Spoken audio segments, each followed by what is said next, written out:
पहला सवाल, पार्सेक इकाई है, तो पार्सेक किसकी इकाई है भाई? तो पहले इसका आंसर लगा लेते हैं। पार्सेक किसकी इकाई है? दूरी की। और अगर आपसे बात करें कि दूरी की सबसे बड़ी इकाई कौन सी है, तो पार्सेक ही है। हम लोग पार्सेक से दूरी किसका मापेंगे? तो खास करके खगोलीय जो भी इकाई है, मतलब खगोल में अगर हम लोग चलेंगे, कहने का मतलब अंतरिक्ष में चलेंगे और वहाँ पे हम लोग को दूरी मापना होगा, तो हम लोग पार्सेक का यूज वहाँ पे कर सकते हैं। बात करेंगे एक पार्सेक। अच्छा, पार्सेक का पहले पूरा नाम लिख लीजिए। पार्सेक को हम लोग बोलते हैं पैरालैक्स सेकंड बोलते हैं। क्या बोलते हैं? पैरालैक्स सेकंड बोलते हैं। और इसी को हम लोग शॉर्ट में बोलते हैं पैरालैक्स से पार ले लेते हैं और सेकंड से क्या लेते हैं? सेक। और इसी को हम लोग पैरासेक बोलते हैं। तो पैरासेक का नाम देख लिए। अब देखिए पैरासेक के बारे में और आपको बताते हैं कि एक पार्सेक बराबर होता है कितना सर। तो हम लोग देख लीजिए, एक पार्सेक की बात करते हैं। इसका तो हो गया था किसका? दूरी का मात्रक। हम लोग एक पार्सेक की बात करें तो एक पार्सेक बराबर होता है कितना सर? तो 3.08 और इंटू 10 टू द पावर कितना होता है? 16 होता है। कितना बोल रहे हैं? 3.08 × 10 के पावर 16। चलिए अलग लिख लेते हैं। कितना बोले? 3.08 × 10 का पावर कितना? 16 मीटर होता है। अगर इसे हम लोग किलोमीटर में लिखना चाहें तो कितना हो जाएगा? 3.08 × 10 का पावर 13 किलोमीटर। अगर इसको लाइट ईयर से हम लोग कंपेरिजन करें सर, तो कितना होगा? एक पार्सेक में कितना होगा? तो एक पार्सेक में होता है 3.26 लाइट ईयर। कितना होता है? 3.26 लाइट ईयर। तो चलिए अगला सवाल पे चलते हैं। और अगला सवाल आपका क्या बोल रहा है कि पदार्थ के संवेग और वेग के अनुपात से कौन सी राशि प्राप्त की जाती है? यही है ना सवाल में? ही है। हाँ, देखिए तो बोल रहा है कि पदार्थ के वेग और संवेग के अनुपात से कौन सी राशि प्राप्त की जा सकती है। तो देख लीजिए, हम लोग पहले देख लेते हैं सर संवेग आखिर है क्या, वेग क्या है। तो कहता है संवेग को हम लोग किससे सूचित करेंगे? पी से। संवेग को हम लोग मोमेंटम बोलते हैं और इसे पी से डिनोट करते हैं। और संवेग बराबर होता है क्या? तो एम भी। एम माने मास और भी फॉर वेलोसिटी माने द्रव्यमान और गुना वेग।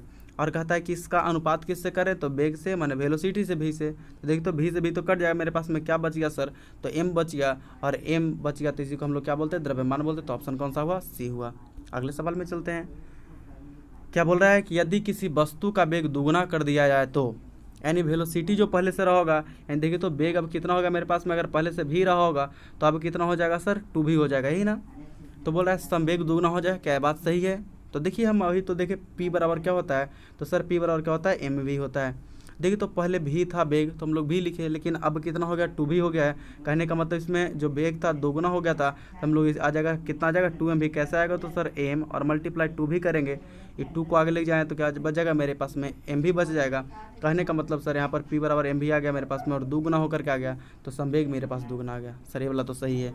लेकिन अगला जरा बात बताते हैं।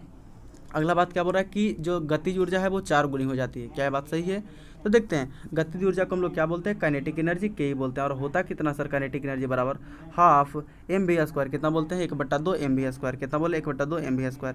अब देखिए तो 1/2 mv² होगा और हम लोग भी को ही कितना कर दिए हैं? 2 भी कर दिए हैं। तो देखिए तो mv यानी 2v का स्क्वायर हो जाएगा, तो 2 का स्क्वायर 4 हो जाएगा, तो कितना हो जाएगा? 4 mv²। माने पहले का कितना हो जाएगा? 4 गुना। तो कहने का मतलब सर बी भी सही है, गतिज ऊर्जा पहले की 4 गुनी हो जाती है। तो देखिए तो ए और बी दोनों सही। तो मेरे पास में ऑप्शन कौन सा हुआ? तो सी आंसर हुआ। कोई समझने में परेशान नहीं? तो चलिए अगले सवाल पे चलते हैं। अब बोल रहा है कि बल गुणनफल है। बल किसका गुणनफल है भाई? तो हम लोग बल के बारे में ज़रा देखते हैं। बल को हम लोग क्या बोलेंगे? तो बल को एफ बोलते हैं माने फोर्स। और फोर्स बराबर क्या होता है? एम ए माने द्रव्यमान, और ए फोर क्या होगा? एक्सेलरेशन। क्या है? द्रव्यमान, और गुना क्या होता है? त्वरण होता है। तो देखिए तो इसका ऑप्शन देख लीजिए आप कि कौन कौन सा है। तो पहला बोल रहा है द्रव्यमान और वेग का। नहीं, द्रव्यमान और वेग का नहीं। द्रव्यमान माने एम भी 21 का है, तो इससे हमको क्या मिल जाएगा? तो संवेग मिलेगा। दूसरा क्या बोल रहा है? द्रव्यमान और त्वरण का। हाँ सर यही वाला होगा, द्रव्यमान और त्वरण का। तो कौन सा होगा मेरे पास में? तो मेरे पास में हो गया ऑप्शन बी हो गया। अब चलिए अब जरा अब बल की बात कर रहे हैं। तो बल किसे बोलते हैं भाई? तो कहता है कि धक्का या जो खिंचाव है ना, धक्का या क्या बोल रहे हैं? खिंचाव। यही वाला को हम क्या बोले हैं कि बल है। अगर हम धक्का या खिंचाव कहीं पे लगाते हैं तो इसे हम क्या बोलेंगे कि यहाँ पर बल लगाया जा रहा है, बल आरोपित हो रहा है ना। अच्छा, बल का हम लोग मात्रक देखेंगे तो क्या है? न्यूटन है। क्या है? बल का मात्रक क्या है? ऐसा मात्रक न्यूटन है, इसे हम लोग एन बोलते हैं। और इसका हम लोग एक और मात्रक देखेंगे तो क्या इसी का एक और मात्रक है? डाइन है। क्या है? डाइन भी है। तो चलिए हम लोग अगले सवाल पे चलते हैं। बोल रहा है कि जब कोई नाव नदी से समुद्र में प्रवेश करती है तो थोड़ा ऊपर उठ जाती है, थोड़ी डूब जाती है, अपरिवर्तित रहती है, या तो ऊपर उठना या डूबना नाव के पदार्थ पर निर्भर करता है। तो आप सोचिए पहले से, फिर मैं बताता हूँ। तो देखिए मैं आपको बताऊँ, अगर मान लेते हैं कि इधर से नदी आ रही थी भाई, ये नदी आ रही थी और इसमें पानी था ऐसा कर करके, और इधर फिर क्या समुद्र है। अगर इसमें ये नदी आती है और पहले एक नाव था यहाँ पर, अगर इसमें नाव चल रही थी और पहले यहाँ से आकर क्या कहाँ चल गए, तो ये इसमें चल गई है। देखिए होगा क्या, अगर मान लेते हैं कि नाव नदी से समुद्र में प्रवेश करेगी तो होगा क्या, समुद्र में क्या है, तो सर नमक भी है, क्या है, नमक है, और नमक वगैरह मिला देने से क्या होता है, तो उसका उत्प्लावन बल क्या होता है, अधिक लगने लगता है। या तो हम लोग एक और देखेंगे, जब हम लोग पृष्ठ तनाव देखेंगे तो वहाँ पर भी क्या होता है, पृष्ठ तनाव क्या हो जाता है, बढ़ जाता है। तो होगा क्या कि उत्प्लावन बल जब अधिक होगा तो नाव क्या होगा, पहले की तुलना में थोड़ा सा क्या हो जाएगा, ऊपर हो जाएगा। अगर उत्प्लावन बल कम लगने लगता तो थोड़ा क्या होता, डूब जाता। लेकिन हम लोग देखिए सर उत्प्लावन बल और अधिक लगने लगा है समुद्र में, तो क्या हो जाएगा, यहाँ पर नाव थोड़ा सा पहले की तुलना में थोड़ा ऊपर उठ जाएगा, क्योंकि समुद्र में नमक था सर, और नमक से क्या हो गया, और गहराई ज़्यादा था, गहराई बढ़ने से भी क्या होता है, तो क्या होता है, तो उत्प्लावन बल का मान बढ़ता है, और क्या हो जाएगा यहाँ पर, तो नाव थोड़ी ऊपर उठ जाएगी। तो कौन सा ऑप्शन होगा, ऑप्शन ए होगा। तो चलिए अगले सवाल पे चलते हैं। कहता है साबुन के बुलबुले के अंदर का दाब क्या होता है, वायुमंडलीय दाब से अधिक होता है, वायुमंडलीय दाब से कम होता है, या वायुमंडलीय दाब के बराबर होता है, या वायुमंडलीय दाब का आधा होता है। तो आप समझ लीजिए पहले, फिर मैं बताता हूँ। तो देखिए अगर मान लेते हैं साबुन का बुलबुला ऐसे करके साबुन का बुलबुला रहेगा, तो कहता है कि इसके जो अंदर में जो एयर रहेगा ना, जो अंदर से जो एयर प्रेशर रहेगा, यानी जो इसका अंदर से एयर प्रेशर रहेगा, इसके जो अंदर में प्रेशर रहेगा वो क्या रहेगा, बाहर वाला से क्या रहेगा, ज़्यादा रहेगा, बाहर वाला से क्या रहेगा, तो अधिक रहेगा। कारण क्या है भाई, अगर आप थोड़ा सा ऐसे करके सोच सकते हैं कि अगर बाहर का प्रेशर ज़्यादा हो जाएगा तो क्या होता है, इसे चिपका देता है, ऐसे हो जाता है। जैसे था ना उभरा हुआ, इसको क्या करता था, तो ऐसे करके जो ऐसे उभरा था ऐसा नहीं सर, अब क्या हो जाता, तो इसको क्या करता है, ऐसे करके चिपका देता है। लेकिन क्या है, तो अंदर में प्रेशर ज़्यादा इसलिए क्या है, तो बाहर की ओर उठाए हुए है ना, तो कहता है कि हाँ सर इसी के कारण क्या है, तो बाहर की ओर इसको उठाए हुए है। तो देखिए तो कौन सा हो जाएगा, वायुमंडलीय दाब से अधिक होता है कहाँ, तो साबुन के बुलबुले के अंदर का दाब जो रहता है क्या होता है भाई, तो वायुमंडलीय दाब से क्या होता है, अधिक होता है। तो अगला सवाल देखिए क्या बोल रहा है कि जब एक चल वस्तु की गति दुगुनी हो जाती है तो उसकी गतिज ऊर्जा क्या होगी। देखिए तो चल वस्तु कहने का मतलब क्या है कि एक वस्तु क्या है, गति कर रही है, और उसका क्या हुआ है कि उसके हम लोग क्या कर दिए, तो गति को दुगना कर दिया, मैंने वेलोसिटी को क्या कर दिया भाई, दुगना।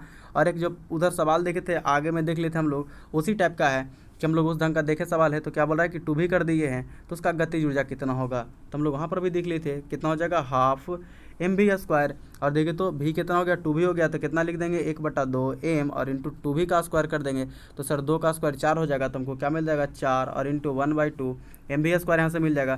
देखिए तो पहले का कितना हो गया, 4 गुना, तो क्या हो जाएगी, 4 गुना हो जाएगी, यानी ऑप्शन बी। अगला सवाल देखिए, लोलक का आवर्तकाल, जिसे हम लोग सरल लोलक भी बोलते हैं, सिंपल पेंडुलम बोलते हैं, तो कहता है कि उसका आवर्तकाल क्या बोल रहा है, द्रव्यमान के ऊपर निर्भर करता है, दूसरा बोल रहा है कि लंबाई के ऊपर निर्भर करता है, तीसरा बोल रहा है क्या कि तापमान के ऊपर निर्भर करता है, और चौथा बोल रहा है कि समय के ऊपर निर्भर करता है। तो देखिए हम लोग आवर्तकाल जिसे हम लोग टी बोलते हैं, और टी बराबर होता है क्या भाई, 2π√L/g। क्या होता है, आवर्तकाल बराबर क्या होता है, 2π√L/g। अब जरा बात देखिएगा, आप समझिएगा ठीक से, इसमें कहीं भी द्रव्यमान का चर्चा हुआ है तो नहीं सर, अगर इसमें द्रव्यमान का चर्चा होता तो आवर्तकाल द्रव्यमान पर निर्भर करता, माने पहला नहीं होगा। दूसरा बोला लंबाई के ऊपर निर्भर करता, हाँ सर लंबाई तो इसमें आया है, एल आया है, तो कहता है सर इस पर निर्भर करेगा, तो एक तो ए हो गया कि इस पर निर्भर करता है। कहता है तापक्रम के ऊपर निर्भर करता है, क्या इसमें कहीं पे टेम्परेचर की बात आ रही है, तो नहीं सर, यानी ये वाला भी नहीं होगा। हम लोग देखें समय के ऊपर निर्भर करता है, नहीं सर समय के ऊपर भी निर्भर नहीं करता है। तो हम लोग क्या देखें, लंबाई के ऊपर निर्भर करता है। अब देखिए एक बात और बताते हैं जो सवाल आपसे हमेशा पूछते रहता है, बोला है कि एक लड़की झूला झूल रही है, उसके बगल में एक और लड़का आकर बैठ जाता है, कि और लड़की आकर के बैठ जाती है, तो उसका आवर्तकाल घट जाएगा, बढ़ जाएगा, अपरिवर्तित रहेगा, तो क्या होगा, अपरिवर्तित रहेगा, क्योंकि द्रव्यमान पे क्या करता है, डिपेंड नहीं करता है सर। एक बैठे, 5 बैठे, 50 किलो का बैठे, 200 किलो का बैठे, वो जितना उसका आवर्तकाल था तो सर उतना ही आवर्तकाल रहेगा, आवर्तकाल घटेगा न तो बढ़ेगा, अपरिवर्तित रहेगा। जिसका आंसर आप देख ली बी हुआ। हम लोग देखते हैं ध्वनि का तरत्व निर्भर करता है, किस पे करता है भाई, जो पिच होता है किस पे निर्भर करता है, आवृत्ति पे, तीव्रता पर, वेग पर, आयाम पर। यानी ध्वनि का तीव्रता आगे पीछे होने से तरत्व घट सकता है, तीव्रता बढ़ने से ऊपर नीचे हो सकता है, वेग होने से हो सकता है, या तो आयाम पर निर्भर करता है, किस पे करता है। तो पहले हम लोग तरत्व के बारे में समझ लेते हैं, पिच के बारे में। तरत्व है क्या भाई, तो तरत्व के बारे में समझिए। आप देखते हो कि महिला का आवाज़ क्या होता है, महिला की आवाज़ क्या होती है भाई, सुरीली होती है। क्या होती है, पतली आवाज़ या तो सुरीली आवाज़ बोलते हैं। वही छोटे बच्चे का भी आवाज़ हम लोग को बहुत पसंद आता है, कारण क्या है, तो बोलेंगे कि सर उसका क्या है, तो आवृत्ति अधिक होता है, इसलिए उसका क्या होता है, तरत्व भी अधिक होता है। माने आवृत्ति बढ़ने से क्या होता है, तरत्व अधिक होता है। तो हम लोग तरत्व के बारे में क्या समझेंगे कि सर किसी आवाज़ का पतला या तो क्या बोलेंगे, मोटा होना, इसी को हम लोग क्या बोलेंगे, तरत्व बोलेंगे। और डिपेंड किस पे करता है, तो आवृत्ति पे डिपेंड करता है। और एक सवाल यहाँ पर से और आपको बोलेगा क्या कि महिलाओं की आवाज़ सुरीली होती है, किसके कारण, तो बोलें कि महिलाओं की आवाज़ का क्या है, तारत्व अधिक है, और इसीलिए क्या है, तो उसका और तारत्व अधिक क्यों है भाई, तो तारत्व इसलिए अधिक है क्योंकि उसका क्या है, तो आवृत्ति अधिक है। तो देखिए, तो तारत्व किस पे निर्भर करता है, तो आवृत्ति पे यानी फ्रीक्वेंसी पे निर्भर करेगा। तो हम लोग आगे के सवाल को देखते हैं। प्रतिध्वनि का कारण क्या है। अच्छा, प्रतिध्वनि आप समझते हैं, इसे हम लोग इको बोलेंगे, क्या बोलेंगे, इको बोलेंगे। और इको आप हमेशा कभी कभी देखोगे इको में, जैसे आप देखेंगे इसको डीजे वाले को, या तो फिर देखते हो खास करके ऑर्केस्ट्रा वाला, हलो हलो हलो, एक बार हलो बोलते तो 4 बार हलो का आवाज़ आएगा। या तो आपको मूवी वगैरह में भी देखते होंगे कि या तो जो हीरो है या तो जो उसमें हीरोइन है वो एक बार बुलाता होगा और उसका बार बार आवाज़ आता है, खास करके पहाड़ वगैरह से। या तो आप अभी देखते होंगे, अगर आप खुद भी ऐसा किए होंगे, महसूस किए होंगे कि अगर स्कूल वगैरह है और उसके बाहर से आप जा करके एक बार किसी का नाम पुकारेंगे तो बार बार उसका आवाज़ आएगा, और इसी को हम लोग क्या बोलते हैं, प्रतिध्वनि बोलेंगे। इसी को क्या बोलते हैं, प्रतिध्वनि, इको बोलते हैं। और सर उत्पन्न इसका होने का कारण क्या है, तो कहता है कि अगर कोई मान लेते कोई दृढ़ सतह रहेगा और इधर से हमारा आवाज़ टकरा के पुनः वापस आ जाए, तो इसे हम लोग क्या बोलेंगे कि प्रतिध्वनि बोलेंगे। यानी एक ही ध्वनि का बार बार सुनाई देना या तो उसका आवाज़ का लौट जाना, हमको क्या बोलेंगे, प्रतिध्वनि बोलेंगे। किसके कारण हो पाता है, तो परावर्तन के कारण। किसके कारण, तो परावर्तन के कारण, यानी रिफ्लेक्शन के कारण हो जाता है। यहाँ पर क्या होता है, तो साउंड का रिफ्लेक्शन हो जाता है सर, और इसीलिए हमको क्या होता है, 2 बार सुनाई देता है, तो इसी को प्रतिध्वनि बोलेंगे। तो आप समझ गए होंगे, तो ये था प्रतिध्वनि। हम लोग आगे की बात देखते हैं। कहता है डॉपलर प्रभाव किससे संबंधित है, ध्वनि से, जनसंख्या से, मनोविज्ञान से या तो मुद्रा से। तो पहले डॉपलर प्रभाव का समझ लिए ठीक से। आप देखते होंगे ना कि जब आप रेलवे स्टेशन पे होते होंगे या तो कोई भी उस ढंग की, या तो आप यहाँ पे खड़े हैं और क्या आता है कि गाड़ी वाला आता है और क्या करता है, यहाँ से पूरा स्पीड में निकल जाता है, साए से निकल जाता है, यहाँ पर से गाड़ी वाला आता है और पूरा साए से निकल जाता है। आपको लगता होगा क्या कि यहाँ पर से सच में सर कोई लगता है कि बहुत स्पीड में निकला, तो पहले तो इसका आवाज़ धीरे धीरे लगता होगा, फिर अचानक से तेज़ हो जाता है। यानी हमसे कोई वस्तु दूर जा रहा है, नज़दीक जा रहा है, और उससे जो हम लोग देखते हैं कि उसके आवाज़ में उतार चढ़ाव आएगा, इसी को हम लोग क्या बोलेंगे, डॉपलर प्रभाव। और ये किससे संबंधित है, तो सर ध्वनि से संबंधित है। आपको एक सवाल और पूछेगा कि पास आती हुई ट्रेन या तो जो पास होती हुई ट्रेन की सीटी का क्या होता है, तो उसकी तीव्रता में कमी आना या तो अधिक होना, ये किस पे डिपेंड करता है, ये किसका उदाहरण है, तो हम लोग बोलेंगे क्या, तो डॉपलर प्रभाव का है। अगला देखिए, मृग तृष्णा, जिसे हम लोग क्या बोलते हैं, माइलेज भी बोलते हैं, क्या बोलेंगे, इंग्लिश में माइलेज बोलते हैं। कहता है किसका उदाहरण है, तो जो मृग तृष्णा है ये होता क्या है, जो जरा समझ लीजिए पहले। देखिए खास करके होगा कहाँ पे, तो अगर आप रोड पे जा रहे हैं, खास करके गर्मी का दिन है, तो आप देखते होंगे ना कि रोड पे आपको अगर ऐसे आप यहाँ से निकल गए हैं, यहाँ पर सब बस में या तो किसी गाड़ी में आप सवार हैं, तो आपको लगता होगा रोड पर आगे ना कि आगे में पानी है, और जब जैसे जैसे नज़दीक जाते हुए लगता है कि अरे पानी तो खत्म है, पानी नहीं था यहाँ पर। इसी ढंग से खास करके कहाँ होगा, रेगिस्तान में। रेगिस्तान में क्या होगा ना कि मान लीजिए कोई पेड़ ऐसे करके रहेगा तो लगेगा कि इसका छाया नीचे भी एक बन जाएगा, और जो इधर में लोग आता है उसको यहाँ पर से कोई लोग इसको एब्जॉर्ब करेगा, तो उसको लगेगा कि आगे में क्या है, पानी है, पूरा खुश हो जाएगा बेचारा जा करके। और लेकिन नज़दीक में जाएगा तो मालूम चलेगा पानी नहीं है। इसको पानी इसलिए नज़र आया ना कि पेड़ क्या उल्टा दिख रहा था, इसको लगा था कि पानी था, लेकिन पानी है नहीं। और इसी को हम लोग क्या बोलते हैं, मृग तृष्णा बोलेंगे, क्या बोलेंगे, मृग तृष्णा, जिसको माइलेज बोलते हैं। ये सर क्यों हो पाता है, तो इसका होने का कारण क्या है, पूर्ण आंतरिक परावर्तन। क्या बोलते हैं इसे, पूर्ण आंतरिक परावर्तन, जिसे हम लोग बोलते हैं टोटल इंटरनल रिफ्लेक्शन बोलते हैं। क्या बोलते हैं, TIR, टोटल इंटरनल रिफ्लेक्शन। इसका और उदाहरण देख लीजिए, ये और कहाँ होता है, तो कहता है कि हीरा कैसे चमकता है भाई, तो इसी के कारण हीरा चमकता है। आप देखेंगे ऑप्टिकल फाइबर इसी पे काम करता है, इसी सिद्धांत पे काम करता है। आप इंडोस्कोपी एक जांच होता है जिसके बारे में देखेंगे इंडोस्कोपी में, तो इंडोस्कोपी में भी क्या करता है, तो इसी का हम लोग पूर्ण आंतरिक परावर्तन का, टोटल इंटरनल रिफ्लेक्शन का ही क्या है, तो वहाँ पे उदाहरण हमको देखने को मिलेगा। तो अगला सवाल देखिए क्या बोल रहा है अगला सवाल, निम्न में से किसका उपयोग पेरिस्कोप बनाने में किया जाता है। तो पहले तो आपको पेरिस्कोप समझना पड़ेगा, पेरिस्कोप क्या होता है। देखिए पेरिस्कोप क्या होता है भाई, तो अगर मान लेते हैं कि युद्ध स्थल में सैनिक यहाँ पर रहेगा और इसको देखना क्या है, तो उधर में देखना है कि कहाँ पर इधर में कोई जो दूसरा जो मेरा क्या है, तो दुश्मन है वो कहाँ पर है। तो उसे देखने के लिए क्या करते हैं कि इस ढंग का हम लोग क्या करते हैं, अगर मान लेते हैं कि यहाँ पर क्या है, तो एक ज़मीन का ऐसे टुकड़ा है, कहने का मतलब सैनिक नीचे इधर छिपा हुआ है, और इसको लगा कि उधर वाले को देखना है, तो इस शेप का क्या आएगा, इस शेप का एक रहेगा यंत्र रहेगा, और इसमें क्या करते हैं, तो एक लगाते हैं यहाँ पर लगाते हैं दर्पण लगाते हैं, और एक यहाँ पे दर्पण लगा देते हैं, और इसको हम लोग फिट कर देते हैं ऐसे कर करके। अगर कोई इधर में मान लेते हैं कि कोई मेरा दुश्मन रहा, तो हम इसे क्या कर सकते हैं, देख सकते हैं कि कहाँ पे क्या कर रहा है, इसका एक्टिविटी क्या चल रहा है। तो हम लोग यहाँ से देखेंगे, गर्दन को नहीं निकालना पड़ेगा, सिर्फ हम लोग इसी को ऐसे करके देख सकते हैं, ऊपर लगा करके अपना आँख में ऐसे करके लगा के देख सकते हैं। और क्या होगा, इधर से दिख जाएगा, इसका प्रतिबिंब बनेगा इस दर्पण पे, और इस दर्पण से लग जाएगा इस दर्पण पे, और फिर यहाँ से हम लोग आँख लगा के देख सकते हैं। इसी को हम लोग क्या बोलते हैं, पेरिस्कोप बोलते हैं। और जो पेरिस्कोप है, इसमें किस दर्पण का उपयोग होता है, तो समतल दर्पण का। कहाँ पे होता है भाई, समतल दर्पण का। और जब समतल दर्पण आप देख रहे हैं, तो समतल दर्पण का कुछ और उपयोग देख लीजिए।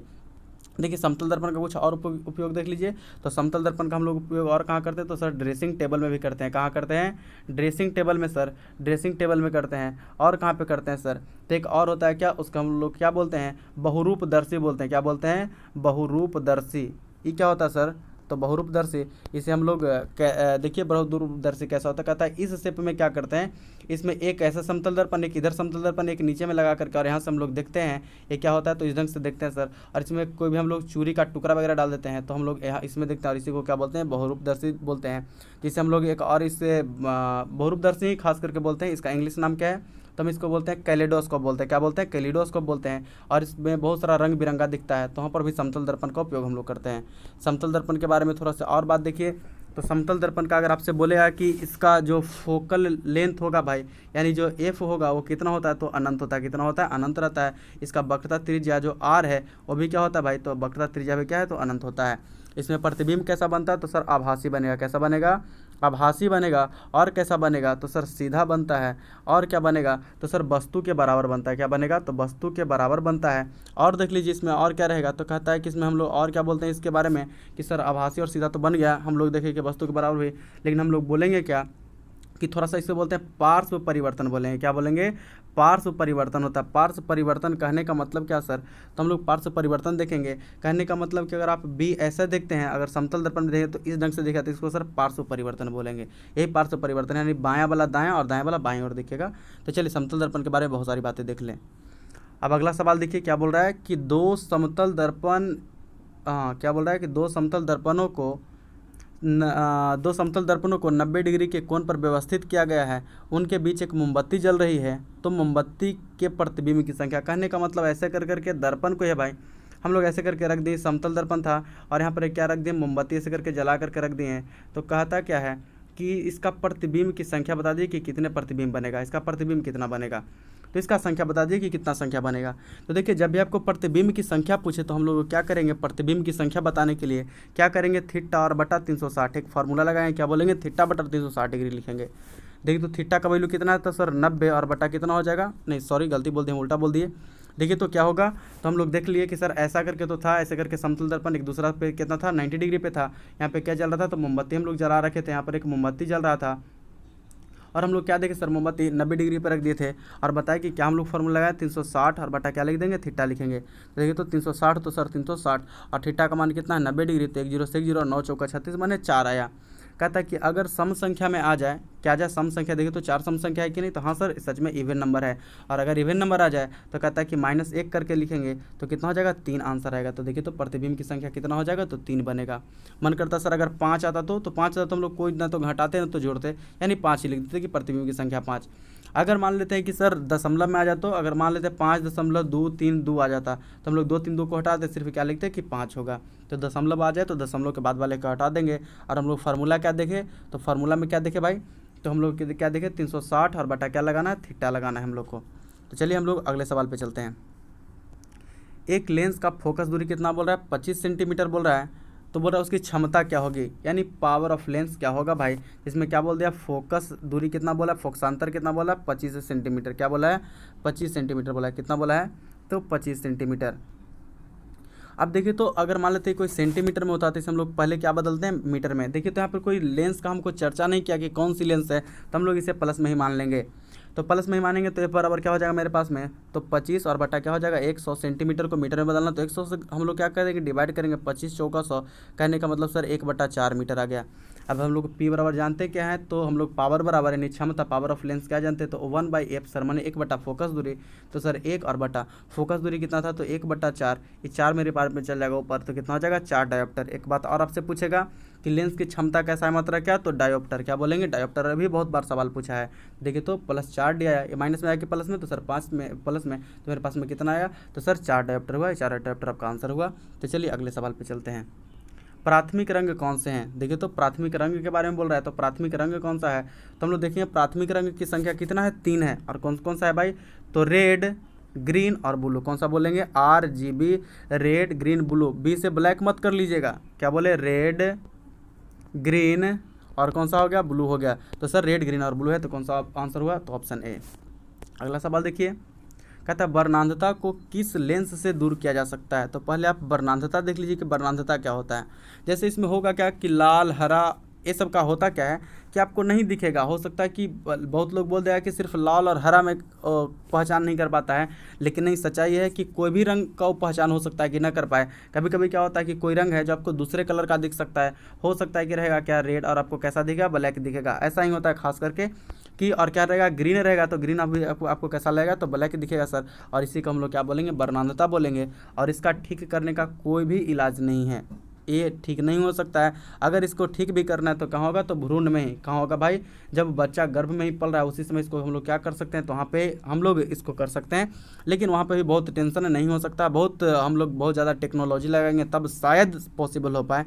लेकिन हम लोग देखेंगे सर कि वर्णांधता अगर एक बार हो गया है तो उसको ठीक करना मुश्किल ही नहीं, नामुमकिन है, ऐसी वाली बात है।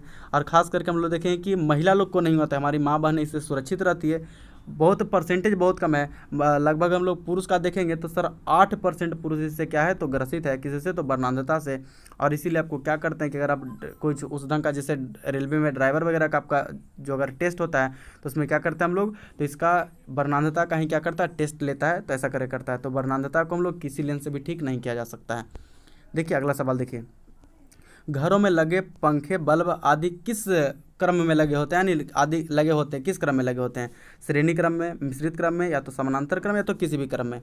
तो देखिए बताते हैं, जो श्रेणी क्रम होगा इसमें क्या होगा भाई, तो अगर मान लेते हैं कि यहाँ पर एक ऐसे करके बॉल लगा दिए हम लोग, फिर अगले ऐसे करके फिर एक बॉल लगा दिए, फिर ऐसे करके एक और बॉल लगा दिए। अगर ऐसा करके लगा हो रहा तो हम इसे क्या बोलते हैं कि सर ये वाला क्या है, तो श्रेणी क्रम में है। लेकिन क्या ऐसा करके बल्ब लगता है क्या, इसमें क्या होता है कि अगर एक बल्ब फ्यूज होता है, इसमें क्या होता है, एक बल्ब फ्यूज होता है, एक बल्ब फ्यूज, यहाँ से एक बल्ब फ्यूज, तो आगे वाला नहीं बन पाता है। क्यों नहीं चल पाता भाई, तो देखिए तो यहाँ पर क्या हुआ, यहाँ पर तो क्या हुआ, तो इसका जो इधर से कनेक्शन था वही कट गया, यहाँ से तो अभी धारा प्रवाहित हो नहीं पाएगा, तो वाला नहीं जलेगा। लेकिन क्या आपके घर में ऐसा करके होता है, तो नहीं सर, ऐसा नहीं होता है। तब कैसे होता है, तो सर हम लोग क्या देखते हैं कि अगर मान लेते हैं कि एक बल्ब मेरा फ्यूज भी हो गया, वाला मान लेते कि वाला फ्यूज हो गया है, तो भी फिर इधर जलते रहता है कि नहीं, तो हाँ सर जलते रहता है। तो हम लोग कैसे लगाते हैं, तो इस ढंग से लगाते हैं कि मान लेते हैं कि एक यहाँ से हम लोग लिए क्या, तो प्लस वाला लिए, और यहाँ पर एक बल्ब जला लिए ऐसे करके, ये वाला बल्ब जलने लगा भाई। फिर हम लोग क्या किए, तो और एक इधर से क्या ले लिए, तो माइनस वाला लिए, इसको जोड़ दिए। फिर हम लोग क्या करते हैं, फिर एक प्लस वाला लिए और इसको ऐसे करके जोड़ दिए, फिर एक माइनस वाला लिए। और कहता है अगर इस ढंग से हम लोग लगाएंगे ना, और खास करके अपने घर में ऐसे इसी ढंग से रहता है, तो हम लोग इसे क्या बोलते हैं, तो इसे बोलते हैं समानांतर क्रम। क्या बोलते हैं, समानांतर क्रम बोलते हैं। तो हम लोग के घर में कैसा लगा रहता है, समानांतर क्रम में लगा रहता है। किस क्रम में लगा रहेगा, तो समानांतर क्रम में, क्योंकि एक बल्ब या एक पंखा के फ्यूज हो जाने से, ख़राब हो जाने से अगला जो भी मेरा इलेक्ट्रॉनिक गैजेट है वो बंद नहीं होता है, यानी कहने का मतलब क्या है, तो समानांतर क्रम में। तो अगला सवाल देखिए क्या बोल रहा है कि प्रत्यावर्ती धारा को दिष्ट धारा में परिवर्तित किया जाता है, किसके द्वारा, डायनेमो के द्वारा, ट्रांसफार्मर के द्वारा, रेक्टिफायर या मोटर के द्वारा। तो देखिए प्रत्यावर्ती धारा जिसको हम लोग क्या बोलते हैं, अल्टरनेटिंग करंट बोलते हैं, एसी बोलते हैं, और दिष्ट धारा जिसे बोलते हैं डायरेक्ट करंट। तो कहता है कि एसी को डीसी में कौन बदलेगा, ये बोला ना कि प्रत्यावर्ती धारा को दिष्ट धारा में कौन बदलता है, तो हम लोग इसके लिए क्या बोलते हैं, दिष्टकारी बोलते हैं। क्या बोलते हैं इसे भाई, दिष्टकारी जो बदलता है उसे हम लोग क्या बोलते हैं, दिष्टकारी। और इसी को हम लोग क्या बोलते हैं, रेक्टिफायर बोलते हैं। क्या बोलते हैं, रेक्टिफायर बोलते हैं सर। और रेक्टिफायर से हम लोग क्या करते हैं, एसी को डीसी में बदल लेते हैं। अब मन कर सर एसी को डीसी में बदलना तो रेक्टिफायर का, और डीसी को एसी में बदलना है तब तो हम लोग किसका यूज करते हैं, तो इसमें हम लोग क्या करते हैं, इन्वर्टर का। किसका करते हैं भाई, इन्वर्टर का यूज करते हैं। किसको, तो डीसी को एसी में बदलने के लिए। देखिए अगला सवाल क्या बोल रहा है, या तो इसी में देख लीजिए डायनेमो का काम क्या है सर। तो डायनेमो का क्या करता है, तो डायनेमो में हम लोग देख सकते हैं कि डायनेमो में क्या होता है कि डायनेमो सर क्या करता है, इसका तो आंसर तो रेक्टिफायर था। डायनेमो का काम क्या है, तो हम लोग अगर इसको क्या करते हैं यांत्रिक ऊर्जा देंगे, क्या करेंगे, इसको अगर घुमा देंगे तो क्या करेगा, इधर से क्या करेगा, इलेक्ट्रिक यानी विद्युत देने लगेगा। यानी क्या करता है, ई वाला क्या करता है भाई, तो यांत्रिक ऊर्जा को किस में बदलेगा, विद्युत में। ट्रांसफार्मर क्या करता है, तो ई क्या करेगा ना, कि अगर मानते हैं कि अगर ट्रांसफार्मर एसी के लिए काम करेगा, सिर्फ किसके लिए काम करता है, एसी के लिए, डीसी के लिए ट्रांसफार्मर काम नहीं करता है। जबकि डायनेमो एसी डायनेमो भी होता है और डीसी डायनेमो भी होता है। तो आपसे बहुत बार पूछा कि जो ट्रांसफार्मर है किसके लिए काम करता है, तो सिर्फ एसी के लिए। और डायनेमो का नाम बड़ा अच्छा है, इसको हम लोग बोलते हैं हिंदी में परिणाम मित्र बोलते हैं। क्या बोलते हैं, परिणाम मित्र बोलते हैं। तो थोड़ा इसको आप याद रख लीजिएगा, क्योंकि वाला बहुत कम जगह मिलता है देखने को। ठीक है, तो हम लोग क्या देखें सर, डायनेमो जो ट्रांसफार्मर है सिर्फ एसी के लिए काम करेगा और करता क्या है कि क्या करेगा कि अगर जो वोल्टेज है अगर कम है तो उसको बढ़ाने का काम करेगा, और अगर वोल्टेज ज़्यादा है तो उसको क्या करेगा, कम करने का काम करेगा। यही किसका काम है, तो ट्रांसफार्मर का। और मोटर क्या करेगा, तो मोटर का काम क्या है, तो विद्युत ऊर्जा को किस में बदलेगा, तो यांत्रिक ऊर्जा में बदलता है। और ऐसा मैं आपके लिए वीडियो आगे पीछे बना भी चुका हूँ, तो आप उसे देख भी सकते हैं। तो चलिए अगला सवाल, और शायद लास्ट सवाल है इस सेशन का। तो देखिए हम लोग क्या देख रहे हैं कि कार्य का मात्रक क्या है, तो कार्य का मात्रक क्या है भाई, जूल है। कार्य का मात्रक क्या है, तो कार्य का मात्रक जूल है। और डायन किसका मात्रक है, तो सर ये वाला किसका है, बल का सीजीएस मात्रक है। किसका है, तो बल का सीजीएस मात्रक। और 1 न्यूटन बराबर कितना होता है, 10 का पावर 5 डायन। 1 न्यूटन बराबर क्या होता है, 10 का पावर 5 डायन होता है। तो देख लीजिए, आप यहाँ से भी याद कर लीजिएगा। और वाट किसका है, तो शक्ति का। किसका है वाट भाई, शक्ति का। और 1 हॉर्स पावर भी किसका, शक्ति का है। और 1 हॉर्स पावर कितना होता है, 746 वाट होता है। अगला सवाल देख लीजिए क्या बोल रहा है, न्यूटन के बारे में। और न्यूटन भी क्या है, तो बल का मात्रक है, फोर्स का मात्रक है। हम सब ने इस सेशन को बहुत अच्छे से देखा, उसका डिस्कशन भी बहुत अच्छे से देखा। तो यदि आपको पसंद आता है तो आप वीडियो को लाइक कर लीजिएगा और चैनल को सब्सक्राइब कर लीजिएगा।